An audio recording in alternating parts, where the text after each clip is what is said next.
ಕಾಂಗ್ರೆಸ್ನಲ್ಲಿ ಸಿಎಂ ಬದಲಾವಣೆಯ ಕುರಿತಂತೆ ಸಾಕಷ್ಟು ಚರ್ಚೆಗಳು ನಡೀತಾ ಇದೆ.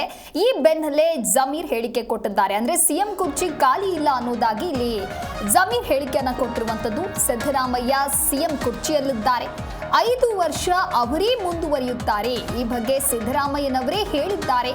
ಸಿಎಂ ಬದಲಾವಣೆಯನ್ನ ಮಾಡೋದು ಹೈಕಮಾಂಡ್ಗೆ ಬಿಟ್ಟಿದ್ದು. ಹೈಕಮಾಂಡ್ ಯಾವ ರೀತಿಯಾದಂತಹ ನಿರ್ಧಾರವನ್ನ ತೆಗೆದುಕೊಳ್ಳುತ್ತೆ ಅದರ ಮೇಲೆ ಫೈನಲ್ ಮಾಡಲಾಗುತ್ತೆ, ಆ ಒಂದು ಡಿಸಿಷನ್ ಅನ್ನ ತೆಗೆದುಕೊಳ್ಳಲಾಗುತ್ತೆ ಅಂತ ಹೇಳಿ ಜಮೀರ್ ಇಲ್ಲಿ ಹೇಳಿಕೆಯನ್ನ ಕೊಟ್ಟಿದ್ದಾರೆ. ರಾಜ್ಯ ಕಾಂಗ್ರೆಸ್ನಲ್ಲಿ ಸಿಎಂ ಸ್ಥಾನ ಬದಲಾವಣೆಯ ಕುರಿತಂತೆ ಸಾಕಷ್ಟು ಪರ ವಿರೋಧದ ಹೇಳಿಕೆಗಳು ಕೂಡ ಕೇಳಿಬರ್ತಾ ಇದ್ವು. ಇನ್ನು ಸಿಎಂ ಆಗಿ ಸಿಎಂ ಸಿದ್ದರಾಮಯ್ಯನವರೇ ಮುಂದುವರಿತಾರೆ ಅನ್ನುವಂತಹ ಕೆಲವು ಹೇಳಿಕೆಗಳು ಕೇಳಿಬಂದಿದ್ರೆ, ಇನ್ನು ಸಿಎಂ ಸಿದ್ದರಾಮಯ್ಯ ನಂತರದಲ್ಲಿ ಅಂದ್ರೆ ಡಿ.ಕೆ ಶಿವಕುಮಾರ್ ಕೂಡ ಸಿಎಂ ಆಗಬೇಕು ಅನ್ನುವಂಥ ಕೂಗುಗಳು ಕೇಳಿಬಂದಿತ್ತು. ಈ ಬೆನ್ನಲ್ಲೇ ಸಾಕಷ್ಟು ದೊಡ್ಡ ಚರ್ಚೆಯಾದ ನಂತರದಲ್ಲಿ ಈಗ ಜಮೀರ್ ಮತ್ತೊಂದು ಹೇಳಿಕೆಯನ್ನ ಕೊಟ್ಟಿದ್ದಾರೆ.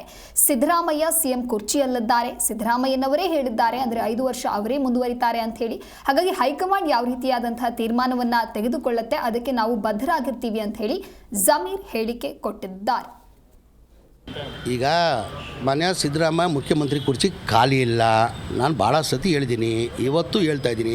ಆ ಕುರ್ಚಿದಲ್ಲಿ ಮನೆ ಸಿದ್ದರಾಮಯ್ಯ ಅವರು ಕೂತಿದ್ದಾರೆ. ನಮ್ಮ ಅಧ್ಯಕ್ಷರಾದಂಥ ಡಿ.ಕೆ ಶಿವಕುಮಾರ್ ಅವರು ಹೇಳಿದ್ದಾರೆ. ಮೊನ್ನೆ ಮೈಸೂರಲ್ಲಿ ದಸರಾ ಟೈಮಲ್ಲಿ ಮೊನ್ನೆ ಮುಖ್ಯಮಂತ್ರಿಗಳು ಹೇಳಿಕೆ ಕೊಟ್ಟರು. ಏನಂತ, ಈಗ ನಾನೇ 5 ವರ್ಷ ಮುಂದುವರಿತೀನಿ, ನಾನು ಹೈಕಮಾಂಡ್ ತೀರ್ಮಾನ ತೊಗೊಳ್ಬೇಕಾಗಿ ನಾನು ತೆಗಿಬೇಕಾದ್ರೆ ನಾವೆಲ್ಲ ಹೇಳ್ತೀವಲ್ಲ, ಈ 5 ವರ್ಷ ಮನೆ ಸಿದ್ದರಾಮಯ್ಯ ಅವರು ಮುಖ್ಯಮಂತ್ರಿಯಾಗಿ ಮುಂದುವರಿದ್ದಾರೆ.